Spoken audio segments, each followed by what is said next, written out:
Hello, everyone. So, in talking with students on Periscope for the last 2 days, I was told that you guys would appreciate a YouTube video from me instead of the educations in order to mix it up a little bit and have your instruction come in a different sort of way. I also promised that the video would be short, it would be about 12 minutes or less. So, that's what I'm here tonight to do. And you guys should be seeing this tomorrow. And at this point, you should be taking out your notebooks because I'm going to go over a topic called enzymes. All right, so to this point, we've covered uh, all of inorganic chemistry. We've dealt with water. We've talked about the organic macromolecules over the last 2 days. Today, we focus on enzymes. And on Monday, we'll do a little bit of review, and then you'll take your test on Tuesday. Because of some students on Periscope, I've decided to allow your tests on Tuesday to be open notes. Um, However, you can only use the notes that you have taken in your notebook. So it's very important, if you haven't already, that you get your notebook out right now so that you can take down a few of these notes that I have for you on the topic of enzymes. Okay.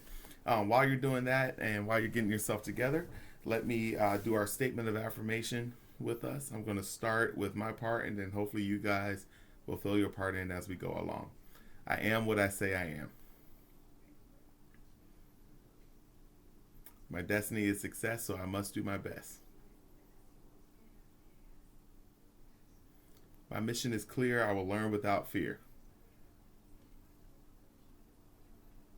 I was born for this, aiming high so I don't miss.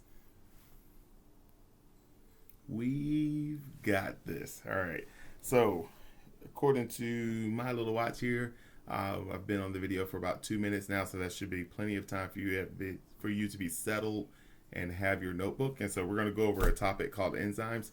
I'm doing this in a little unorthodox way. This is not usually the way I teach, but I'm going to teach this by use of signs today, and I would like for you to get down what my signs say as we go along. Okay, so one of the four macromolecules that we have discussed over the last 2 days is proteins. And if you remember correctly, proteins have the monomer called an amino acid. Those amino acids have four functional groups. They have an R group at the top, a hydrogen at the bottom, a Cu group on one side, and a amine group on the other side. Enzymes are considered proteins. So the very first notes you're going to take, don't joke my handwriting because I had to write these backwards for them to fit on this camera. Enzymes are proteins. Write it down. Everyone write it down. Enzymes are proteins. And Tyler in block 7, if you're asleep, wake up. Enzymes are proteins. Okay, so the very first thing you need to know is that enzymes are proteins. They are proteins that are specialized. We call them globular proteins because they have a glob-like shape. When I come back, I'll talk to you about the difference between the four different types of proteins: primary, secondary, tertiary, and quaternary. Enzymes are considered quaternary structures. They're very advanced, very big proteins that are found within our bodies, within our cells. They're found there naturally, and they have one job. Actually, two jobs, but we're going to focus on one specific job, and that is this. They are catalytic. And them being catalytic means that they speed up reactions. Speed up reactions. They are catalytic, so they speed up reactions. So once again, enzymes are proteins, and they are catalytic, which means they speed up reactions. So what this means, guys, is that an enzyme, when it is present, is going to make any reaction that's occurring in your body occur faster, occur more efficiently than it would be if the enzyme were not there. So think about all of the chemical processes that have to take place within your cells, and think about how long it would take if enzymes weren't there. Every process that you can think of: digestion, blood circulation, movement, Just about anything that happens chemically for us within our bodies are sped up because of enzymes. And the magic word for it speeding up reactions is this word right here, catalytic. Catalytic literally means that it speeds up. That's why I put these in the same color. So catalytic means it speeds up reactions. Okay? So if we were to take a look at a graph so that we can understand how this works, here is an example of what I mean by they speed up reactions. So remember, the y-axis is your dependent variable. That's what you do not control, and that's the energy that's required for whatever reaction that's in your body to take place. This down here, the rate of reaction, is just time, going from 0 to infinity, however much time it is. So as you see here, and we start down here on the y-axis, it starts at 0, and it increases as it goes up. And I have two different lines going on here. I have one line, one graph that's going without an enzyme. That's a reaction that's taking place. And then another, this blue line, that's going with the enzyme.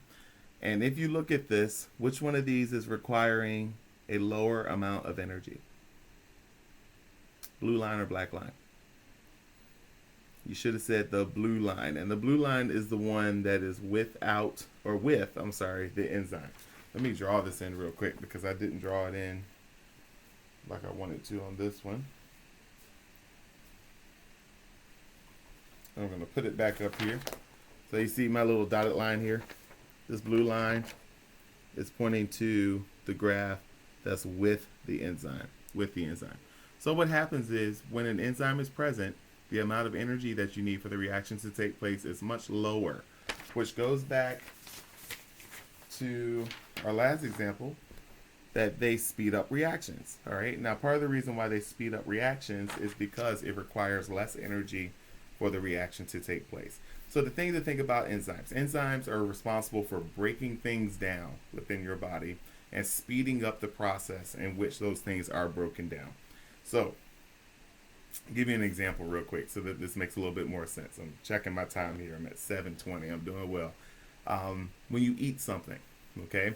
When you eat something, mechanically, your teeth are going to start to break it down.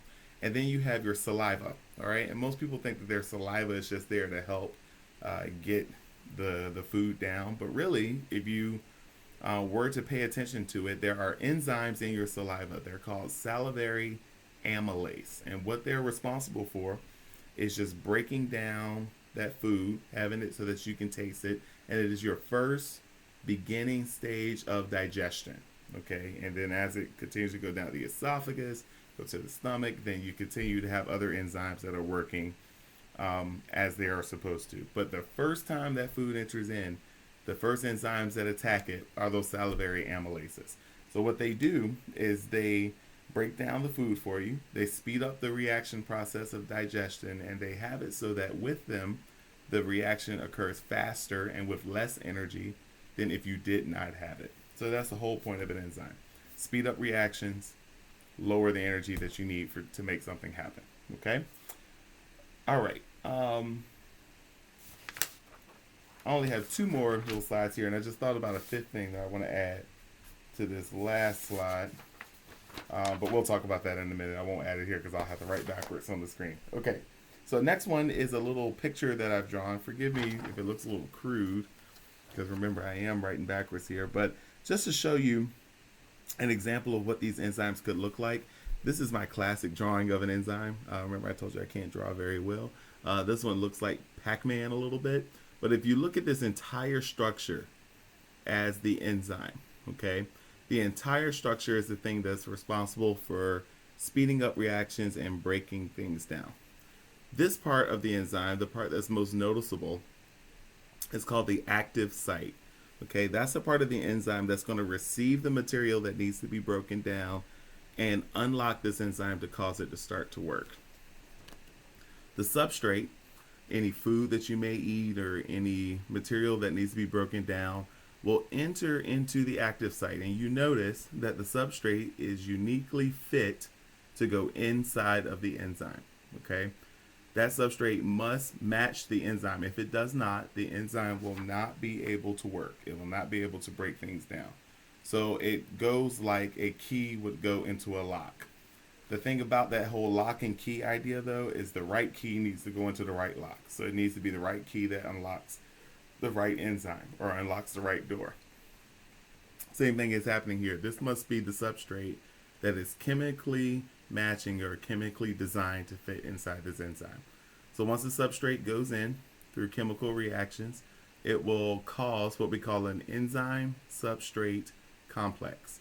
Enzyme, got my A backwards, substrate, and a T, complex. Okay, so that substrate goes in, it causes an enzyme substrate complex. The enzyme unlocks and starts to work, and when it does that, the substrate, after it unlocks the enzyme, will be released.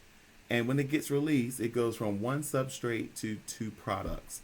So enzymes always receive substrate in the active site and then release them as products. This is something that's important for you to get. Enters in as substrate, releases as products. Okay, so make sure you jot that down in your notebook. Okay, now, quick review.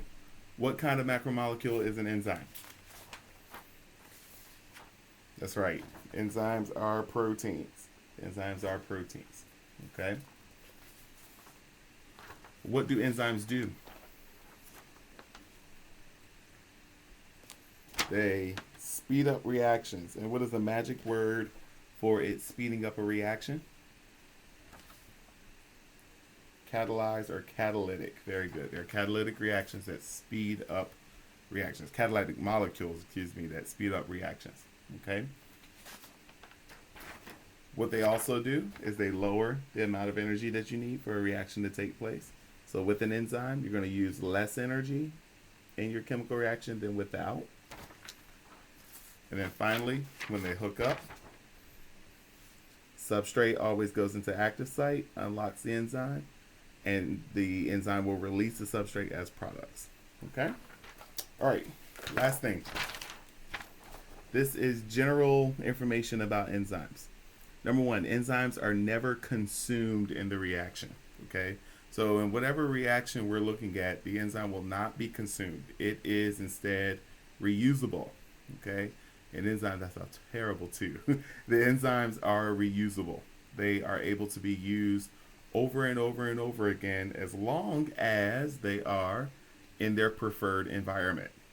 As long as they are at the right temperature for whatever that enzyme may be, right pH, then it is in its preferred environment. It can be reusable and it will not be consumed. It will not break down.